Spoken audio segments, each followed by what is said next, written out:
아침에 나로 주의 인자한 말씀을 듣게 하소서. 성도 여러분 안녕하세요. 수요일입니다. 오늘도 하나님의 사랑이 여러분들의 삶의 자리에 가득하기를 간절히 소망합니다. 말씀 한 곳 봅니다. 누가복음 7장 31절부터 35절까지의 말씀을 제가 봉독해 드립니다. 또 이르되 이 세대의 사람을 무엇으로 비유할까? 무엇과 같은가? 비유하건대 아이들이 장터에 앉아 서로 불러 이르되 우리가 너희를 향하여 피리를 불어도 너희가 춤추지 않고 우리가 곡하여도 너희가 울지 아니하였다 함과 같도다. 세례 요한이 와서 떡도 먹지 아니하며 포도주도 마시지 아니하며 너희 말이 귀신이 들렸다 하더니 인자는 와서 먹고 마시며 너희 말이 보라 먹기를 탐하고 포도주를 즐기는 사람이요 세리와 죄인의 친구로다 하니 지혜는 자기의 모든 자녀로 인하여 옳다함을 얻느니라. 아멘. 시간이라는 것은 연속성 속에 있습니다. 이 연속성이라는 것은 끊어짐이 없이 이어지는 것을 말하죠. 시간은 끊어지지 않고 이어집니다. 그 시간의 연속성 속에 우리가 살고 있는 거죠. 거기에서 우리의 공간 그리고 우리의 문화를 만들면서 살아갑니다. 이 시간의 연속성 속에서 우리가 이어서 살아가는 이것을 우리는 전통이다, 가치다, 이제 그렇게 표현을 합니다. 과학이 발달되면서 이 지구촌은 일일 생활권 속에 들었습니다.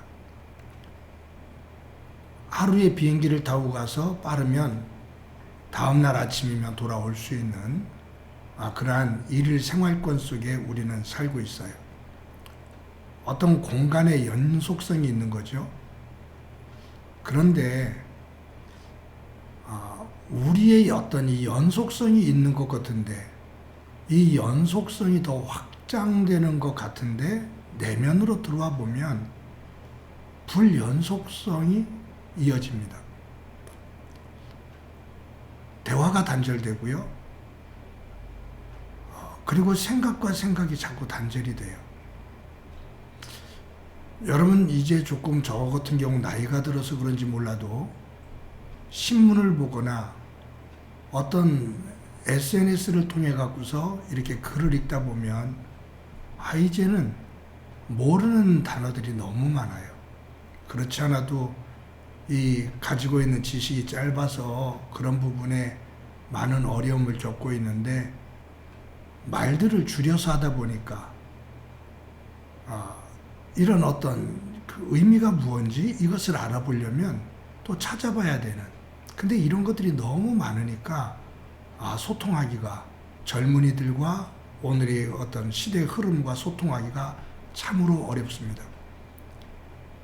옛날에는 상품 하나를 팔면 시장에서 팔면 시판을 한다고 하잖아요. 아니면 어디가 오픈을 하게 되면 오프닝을 한다고 하고요. 요새는 론칭을 한다고 표현을 하죠. 그래서 어떤 사람들은 론칭이 맞냐, 런칭이 맞냐 이런 단어를 가지고 서로 발음을 가지고 서로 다투기도 합니다. 이것이 옳다, 저것이 옳다. 그러면서 이런 생각의 단절, 언어의 단절, 문화의 단절, 특히 세대 간의 단절, 이런 것들이 매우 심각해집니다. 연속성의 그 확장성이 있는 것 같은데 그 안으로 들어와 보면 이 불연속성이 있어요. 이것을 우리는 소통의 단절이다, 소통이 되지 않는다 라고 표현을 합니다. 소통이 되지 않으면 고통이 옵니다. 그래서 통하지 않으면 통이 온다라는 말을 하죠. 서로의 어떤 소통되어지질 않으면 서로에게 고통이 된다 그 말이에요. 이런 부분은 오늘 우리의 문제만은 사실 아닌 것 같아요. 성경을 읽다 보면 예수님 당시에도 이 불소통, 불연속성 이것으로 인해 갈등과 고민이 있었습니다. 특히 예수님은 이 문제를 가지고 참 힘들어 하셨어요.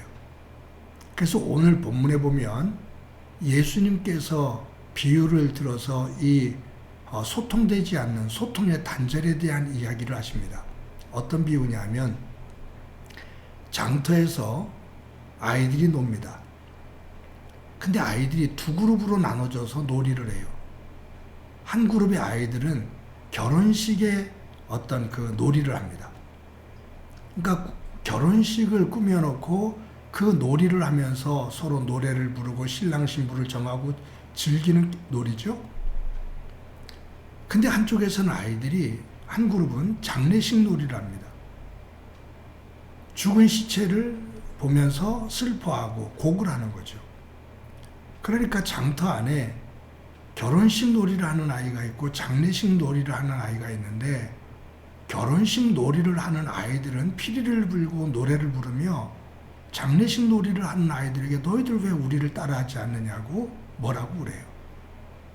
근데 장례식 하는 놀이를 하는 아이들은 곡을 하면서 너희들 왜 우리가 슬픈 곡을 하는데 너희들은 왜 따라하지 않고 노래를 부르고 있어? 라고 그 아이들을 탓해요.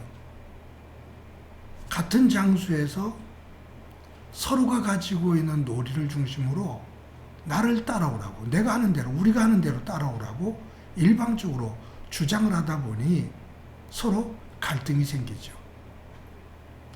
소통이 되지 않는 겁니다. 지금 예수님께서 우리의 이 본문 누가복음 7장 18절부터 35절인데 제가 31절부터 읽었거든요. 세례 요한에 대한 이야기를 하시다가 이 얘기를 하셔요. 세례 요한이 이 땅에 와서 광야에서 낙타 옷을 입고 석청과 메뚜기를 먹으면서 떡도 먹지 않고 포도주를 먹지 않을 때 바리새인들은 그 세례 요한을 향해서 뭐라고 말했냐면 미쳤다 그랬어요. 광인이다 그 말이에요. 아주 정신이 돌았어. 그러면서 터부시하면서 막 그렇게 경계를 하고 비난을 했어요. 예수님께서는 사람들과 많이 만났죠. 그리고 사람들과 많이 음식을 나눴습니다. 잔치집에서도 가난한 사람들과도. 그러니까 사람들이 뭐라고 바리새인들이 또 예수님에게 욕을 했냐면 먹기를 탐하는 자라고, 즐기는 자라고, 쾌락주의자라고, 먹지 않으면 먹지 않는다고 말하고, 먹으면 먹는다고 말하고, 그러면서 자기들 기준으로 해서 욕을 하는 거예요. 이것은 자아가 강한다기 하기보다 아집이 강한 거죠. 이 아집이 강하면 자기중심적인 사고를 가지고 다른 사람들과 불통을 합니다. 소통의 길을 막아요. 내 것만이 옳아요. 그러다 보니 상대방을 비난하게 되고 비판하게 됩니다. 사랑하는 성도 여러분, 내가 가지고 있는 삶의 자리, 나와 하나님과의 관계는 어떤 관계에 있는지, 내 신앙이 아집이 강해서 내 것만을 중심으로 하나님을 원망하고 하나님에게 불평하고 그 속에서 갈등이 만들어지고 있지는 않은지, 혹시 부부 속에서, 가족과 이웃들 속에서 이 아집이 강해서 불통이 되어지는 가정 속에서 오는 통증, 고통, 이것이 혹이라도 있다면 저와 여러분이 성령님 안에서 다듬어져서 불통이 아닌 소통이 되어져서 하나님과의 관계와 또 이웃들과의 관계가 하나님 말씀을 중심으로 원만해지고 부드러워져서 그 속에서 온유함의 관계들이 만들어져 하나님 앞에 영광이 되어지기를 간절히 소망합니다. 오늘도 그와 같이 영적으로 소통을 하며 살아갈 수 있는 삶이 되어지기를 주님의 이름으로 간절히 축원합니다. 한번 기도합니다. 하나님 감사합니다. 오늘도 하루를 살아갑니다. 오늘도 하루를 살아갈 때 아집에 쌓여서 하나님과 이웃들과의 관계가 자꾸 단절되지 않게 하시고 성령 안에서 소통이 되어져 하나님과의 관계와 이웃과의 관계가 아름다운 관계로 회복되어지며 그 속에서 하나님의 영광이 드러나는 복된 삶이 되도록 화목함이 있는 삶이 되도록 은혜 베풀어 주옵소서. 함께해 주시리라 믿고 예수님의 이름으로 기도드립니다. 아멘.